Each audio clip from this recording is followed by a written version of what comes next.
seriously impaired, sick, had fallen asleep, or any of the above. And I called 911. The first 911 operator that I got was horrific. I called another, and she was a little better. And I was describing the truck, I was describing his behavior, and I even had gotten the tag number. So I gave them the tag number, and then I pulled up beside a United States Park police officer who I know had to be, or who I assumed was on his way home from his offices somewhere here in the Washington, D.C. area. I now was sort of headed out 210 Indian Head Highway, and I pulled up beside him. I honked. I had him to put the window down. I told him about this erratic driver. He slowed down, let the driver get up near him. He then started to follow the driver, who was driving erratically still, and the guy pulled off at Fort Washington Road in Fort Washington, Maryland. The cop pulled off behind him, put his lights on, pulled him over in a gas station parking lot, and before long he was in handcuffs. And I just kind of heard some voices in my head saying snitch. And I heard myself saying, you damn right.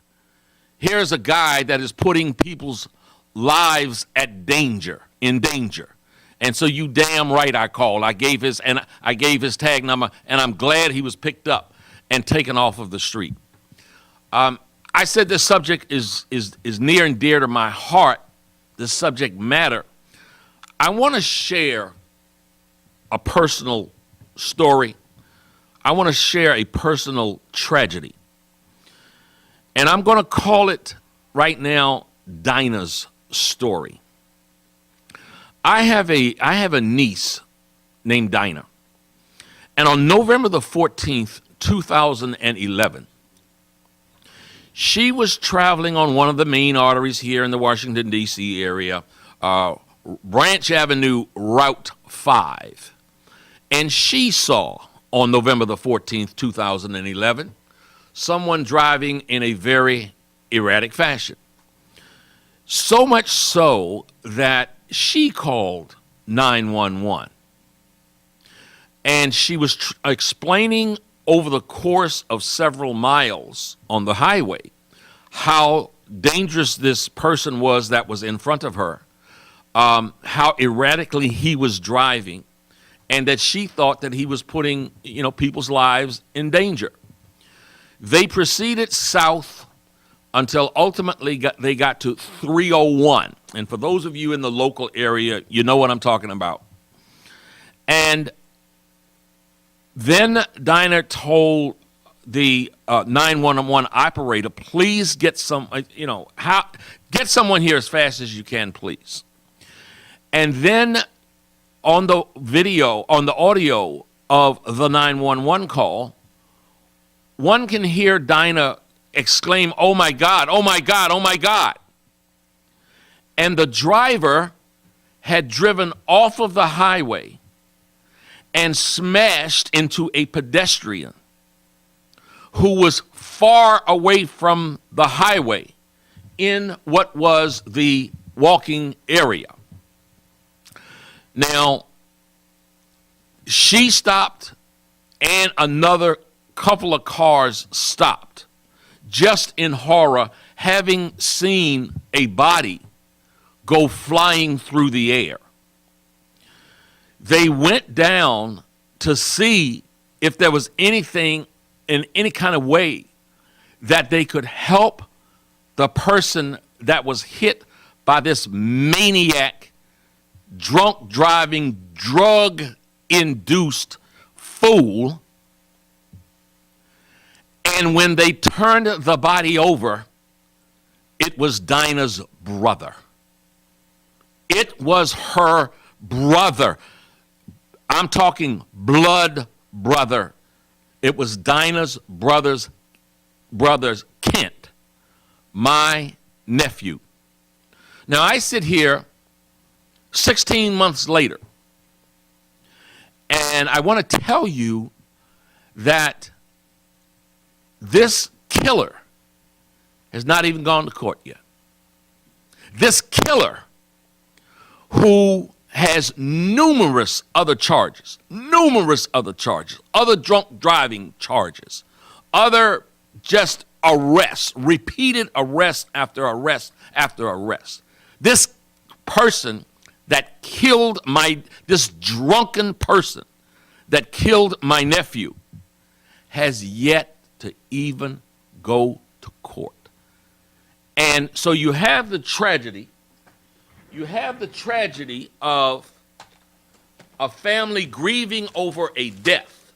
And I want to tell you something, because it in part ties in to what I'm going to be talking about in the second hour in a roundabout way. And that is, for those of you that are viewing this program, you will see the jersey of the Washington's, one of the favorite pro football players in Washington history, Sean Taylor. Kent's family all came to the funeral in the jersey of Sean Taylor, in the Washington football team jersey. So you endure the horrific tragedy of being told that, you know, a brother, a son is killed, and you suffer through the process of a 16-month wait, and there is still, the killer is still not brought to justice. So I wanted to share that story with you. It's been a difficult period for all of us to deal with, because we've got a holiday coming up. We've got a special day coming up. Tomorrow is St. Patrick's Day. And, you know, a lot of people like to do a lot of drinking on the holidays. And, you know, God bless you. God bless you. Drink all you like. Just don't drive. When I did a radio show 30 years ago, I just want everybody to understand this is not some Johnny-come-lately, you know, attitude that I have. When I had a radio show 30 years ago, I was an advocate for very harsh penalties for drunk and impaired driving. No mercy. No mercy. You get up behind a wheel of a car and you're drunk or you're drug impaired, it is like having a pistol and waving it around with your eyes closed. And victims are in your path because you don't know what you're doing.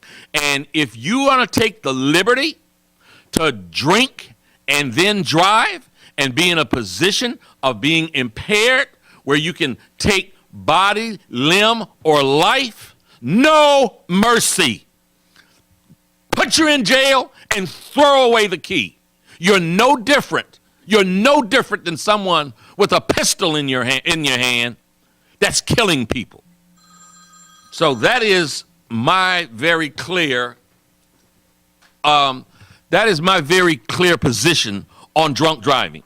Now, I have as my guest in the first hour today a gentleman named Kurt Erick. Kurt is the Washington Regional Alcohol Program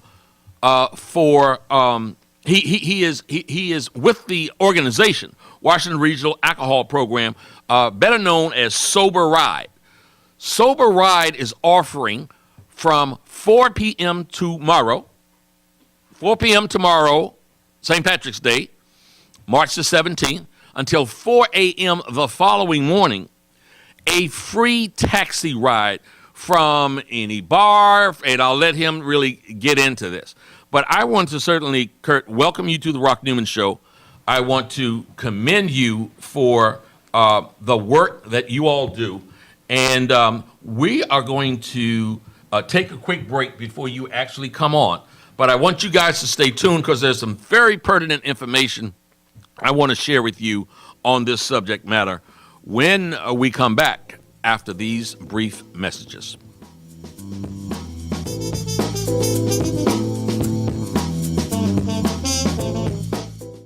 I have with me as my guest Kurt Erickson from the Washington Regional Alcohol Program, better known as Sober Ride.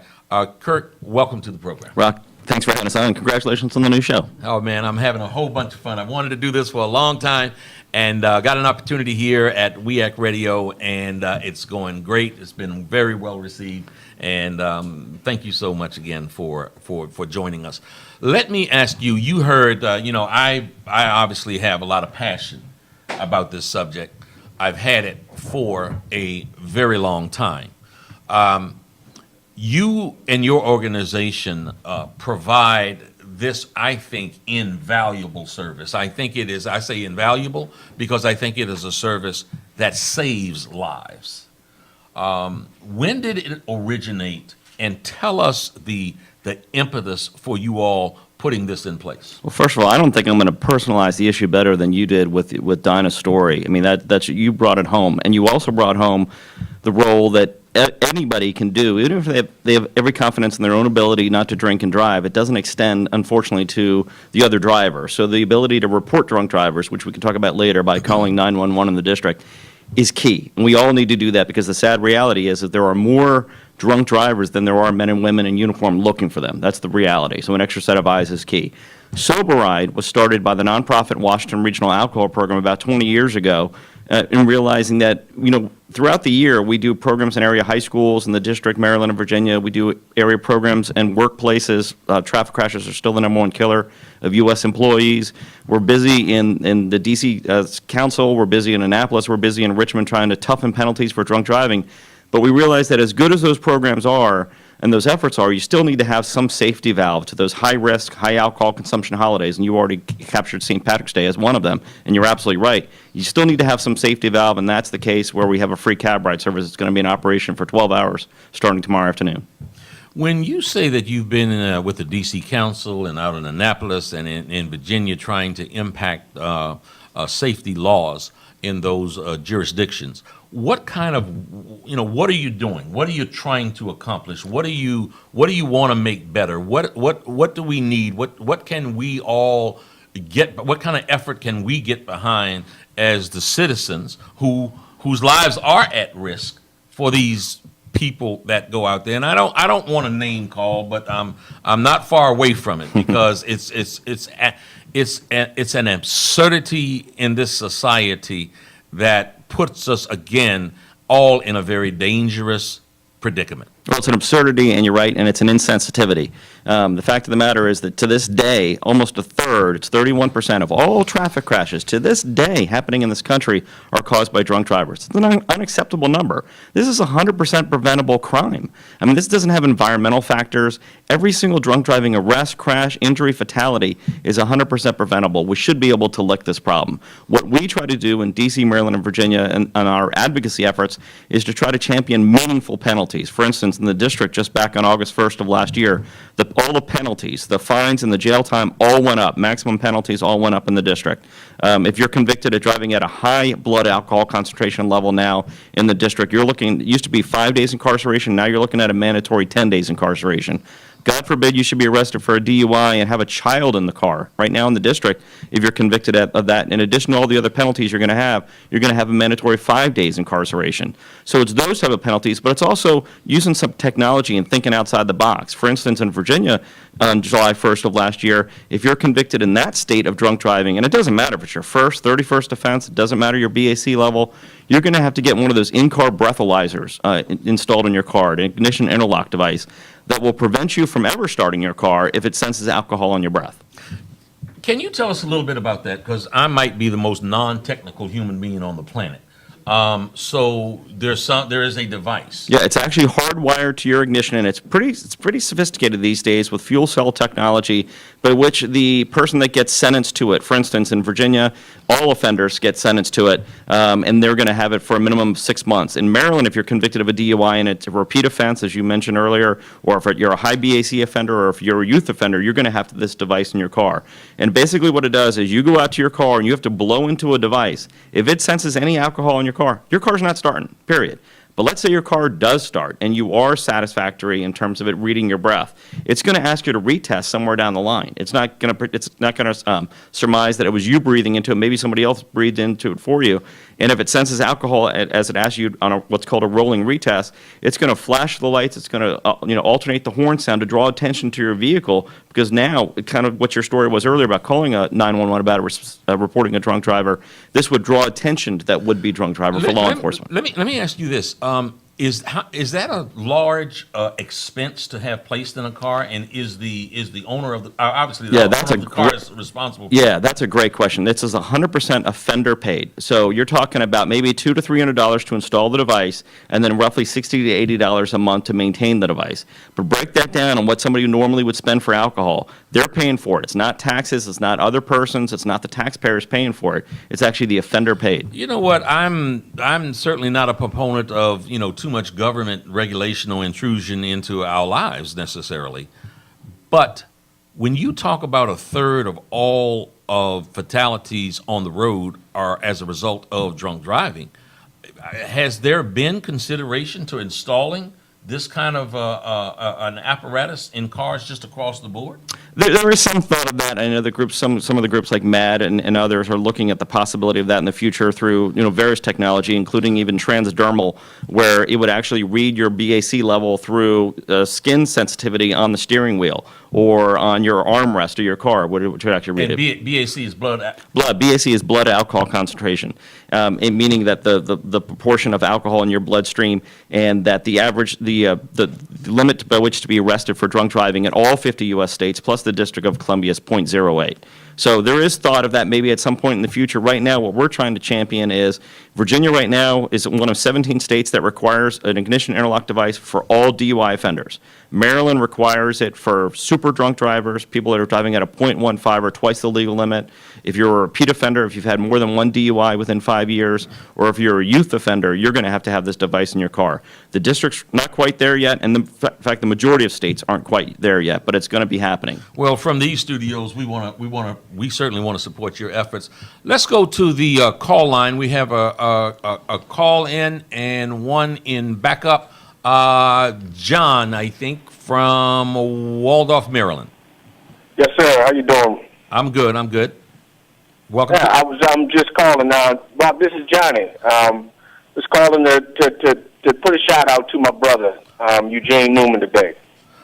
And Johnny is referring to his brother Kent. Johnny, thank you so much. As you know, we've sort of all struggled through this, and Kirk Erickson, who is here in studio with us, certainly is sharing a wealth of information, and we'll continue to fight the struggle and try to make the streets safer. This is one of Kent's siblings who has had to endure the tragedy that I talked about. That was, Dinah's story.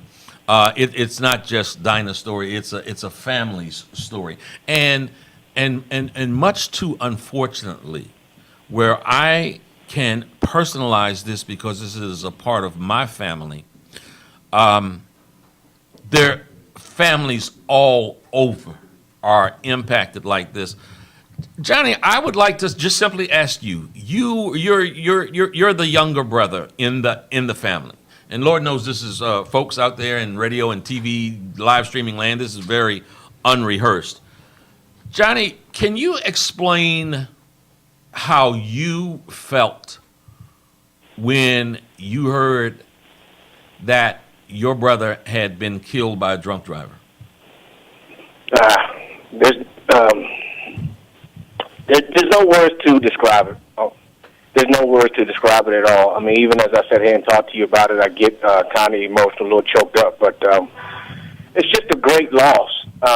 When you have somebody that enjoyed life the way he did, through no matter what circumstances, he always kept an upbeat attitude, a continue on type fight type guy. He never gave up.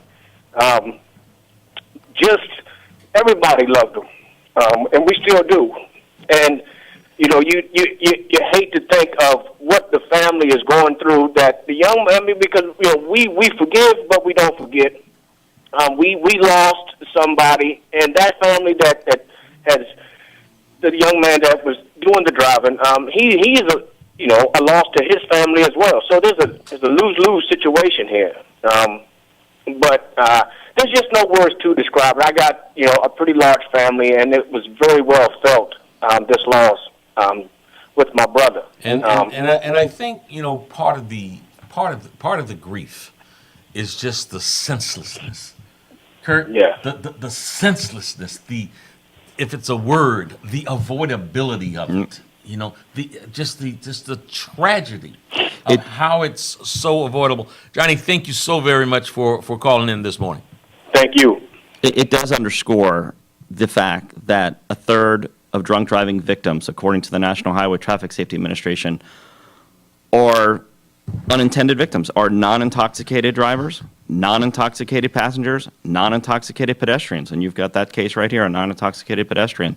And it's just so random. In fact, further that, NHTSA also says that at one point in Americans' lives, 1/3 of U.S. residents will be directly impacted from drunk driving at one point in their life. So if you've got neighbors to your left and your right, step out your front door. It's going to be your neighbor to your left, your neighbor to your right, or it's going to be you. That's how random it is. I had hesitation about dealing with a subject matter that ultimately I would attempt to drive home by personalizing it to such degree. I've sort of struggled with that as to whether or not that's good radio, whether or not that's good television. But at the end of the day, if I ultimately made a decision that perhaps if folks understand my story, and I'm the uncle, and I'm have been traveled around the globe and sort of somewhat removed, but to bring in the live voices of those who suffer as a result of this madness. But I think you also personify the randomness of this. I mean, you have every confidence in your own ability not to drink and drive. It probably extended to both your niece and nephew. They're all doing the right thing, but nonetheless, here you have one less of those persons on the planet right now because of the randomness of drunk driving. I'll share something else with my audience that how would you really know? I'll share it with you, except for those people who know me.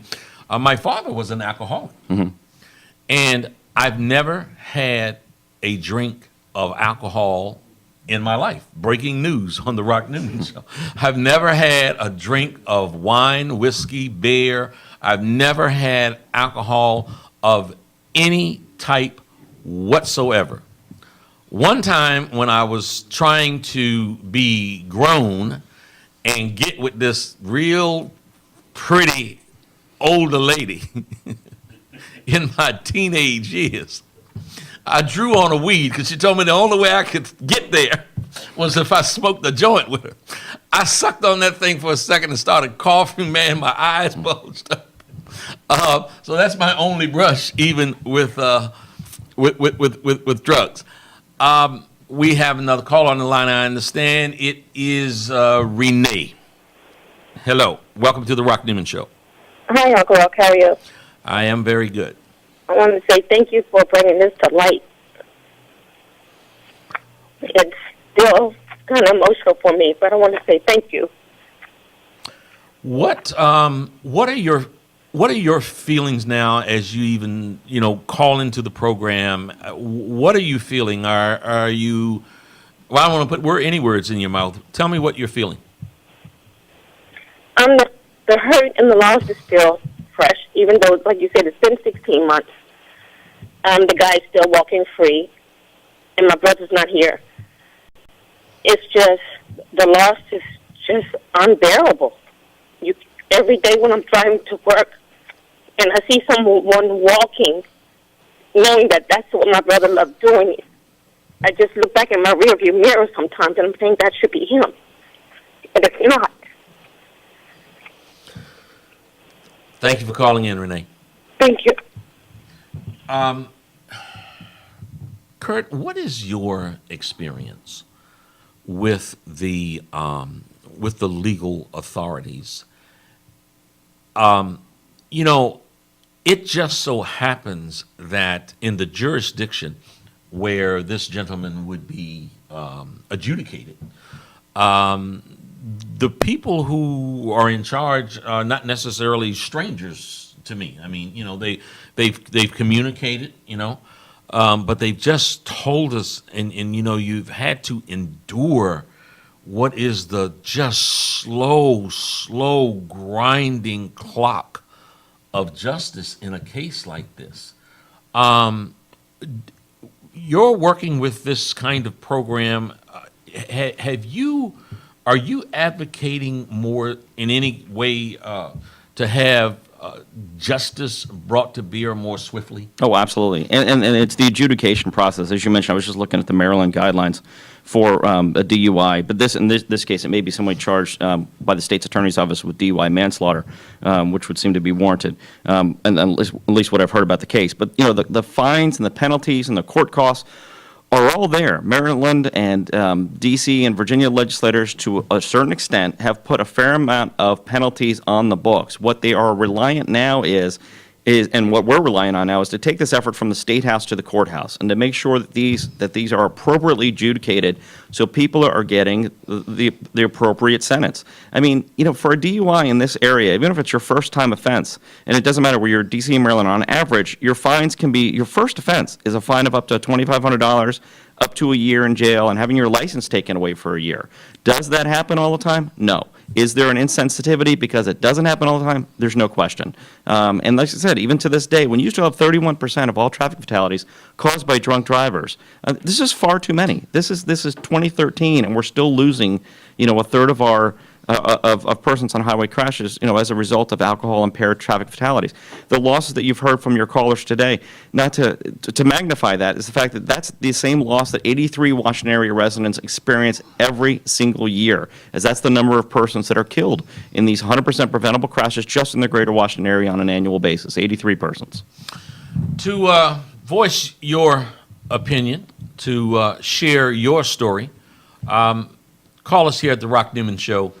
The telephone number 202-889-9797. Kurt, tell us what you expect the volume. Do you have any anticipation, projection? Have you projected what the volume is going to be on a day like St. Patrick's? Oh, that's a good question. You have that 12-hour period where you're offering free rides. And what shocked me is you guys are offering free rides. Folks, listen out here.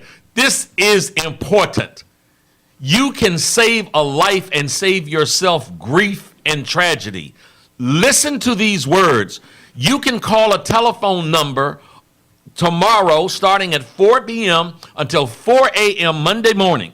The telephone number is 1-800-200-TAXI. And for those of you who don't know how to correlate the telephone number with the spelling of taxi, T is the 8, A is the 2. You see, I got to look down at the paper because I don't know this either. 8 is 2, TAXI, 8294. 1-800-200-8294. What do you expect your volume to be? You know, that's a good question. Believe it or not, this is a very weather-dependent service, and it's going to actually probably rain tomorrow. That said, the D.C. St. Patrick's Day Parade is actually on St. Patrick's Day. Sometimes that doesn't always work out. So you're going to have an increased number of people that are coming into the city that hopefully may utilize this program. On average, for the last 5 years, and we do this program on various holidays, St. Patrick's being one of 4 of them, we've averaged about 460 riders every time that we've done this. Last St. Patrick's Day, which was a beautiful day, it was a Saturday, we had a record number of people utilize this program rather than driving home, possibly impaired. We had 606 people do the right thing and use this program last year. If you divide that by the 12 hours that we did it, it translates to the removal of a would-be drunk driver off of greater Washington area roadways every 71 seconds. It wouldn't surprise me to have similar ridership tomorrow. And maybe after this program, even more. Maybe even, I hope so. The fact of the matter is, you just put it well. I don't know how much more we can convenience the would-be drunk driver. We've got a free number, 1-800-200-TAXI. If you're an AT&T wireless user, you can call #RAP, and RAP stands for the Washington Regional Alcohol Program, which is the charity behind the Sober Ride program. We're not offering this just till midnight. We actually offer this till 4 a.m., and we pay up to a $30 fare. The average fare for this is $26, $27. So I'm not too sure what else we can possibly do to convenience the would-be drunk driver, but the program is out there for it to be used, and I hope that it does indeed get used tomorrow. You know, I would like for something that Kurt just said to resonate. I want to repeat. I actually was going to make the point earlier that not only are they offering you a ride, let's say from if you're in Washington, D.C., from Georgetown to Capitol Hill, you know, that might be a $10 or $12 ride or something like that. But folks, the reason I said earlier, listen, you can save lives and you can save yourself the grief of having to go through this is it's up to a $30 cab ride. Yeah. I mean, That's far. That's downtown Washington, D.C. to National Harbor and to many other places in the suburbs. So this is a luxury and a convenience, and more importantly, it is something that saves lives. Please, you listen, pay attention, and if you know family or friends that are going out, please communicate with them that this service is available and it can save lives. We'll be right back after these broadcast messages. We are wrapping up this hour talking about the subject of drunk driving and sort of a personal tragedy that my family has experienced.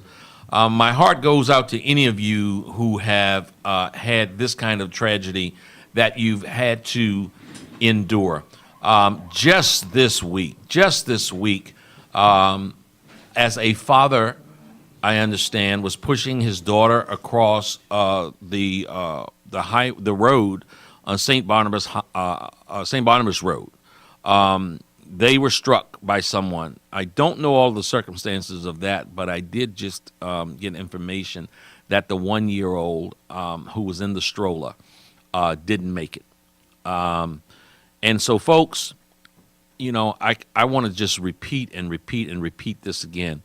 In this metropolitan region, you have the luxury of an organization that is providing a safe way for you to get home, is providing a way to diminish the number of fatalities, the accidents and tragedies by those of you who want to go out and drink. Hey man, no one likes to have a good time more than I do, and God bless you. Go do what you do. Go, you know, get with Mary, drink and have food and fun and all of that. But allow Sober Ride,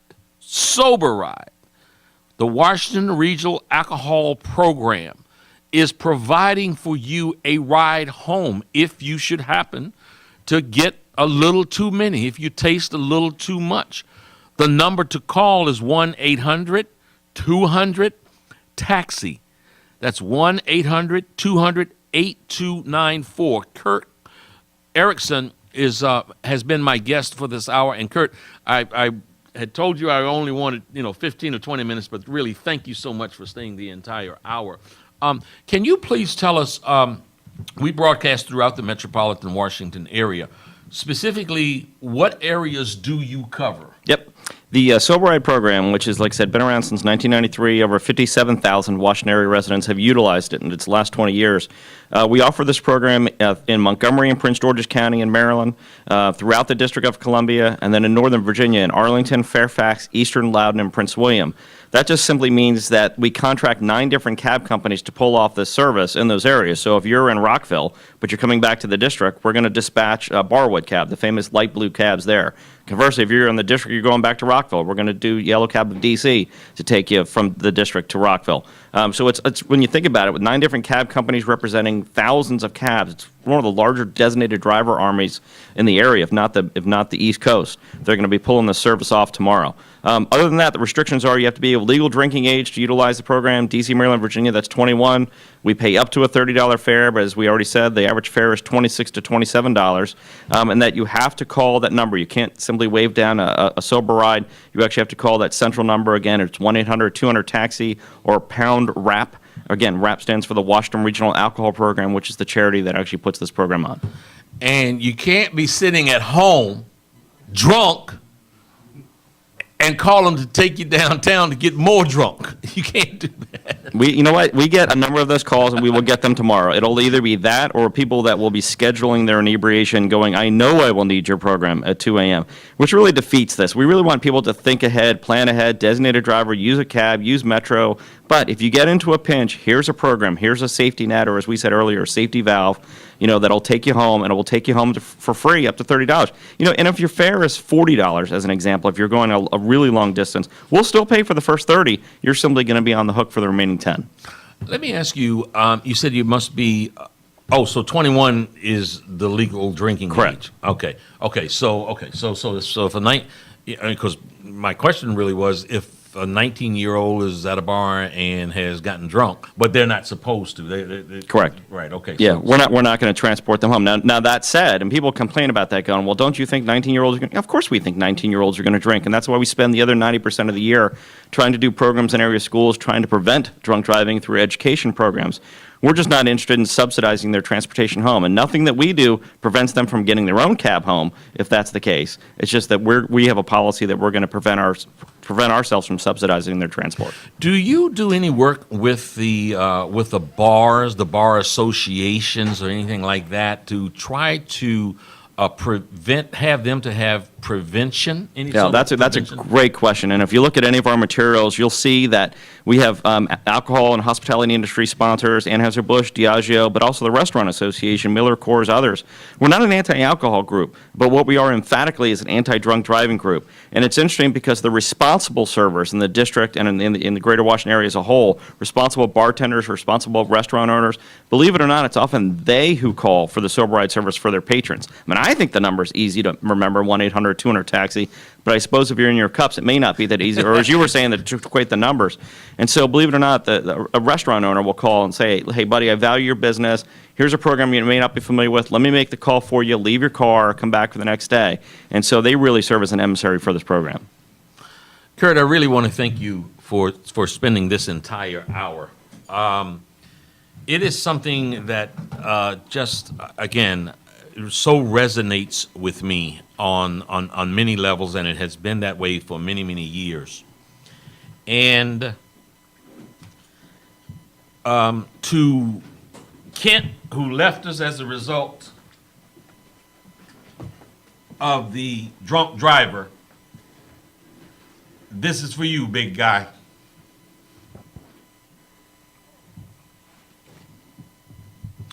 We'll be back in a moment.